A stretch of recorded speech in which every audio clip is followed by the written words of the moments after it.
Long answer type question from 3 questions. What were the questions that had occurred to the jar? In Leo Tolstoy's short story, 3 questions.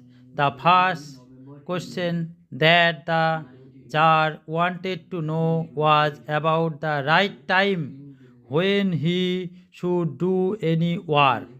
The second question was about the person whom the Tsar should pay heed to. The third question was about the most important activity that he should undertake.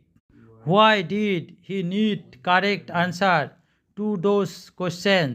The Tsar felt that he would never fail in anything if he could know the answers to those questions. What did he do when he was not satisfied with the answers of the learned men?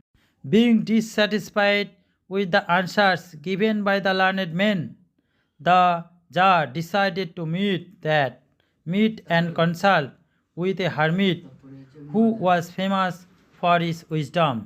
To know more question answer in this respect, please subscribe me and press the bell icon.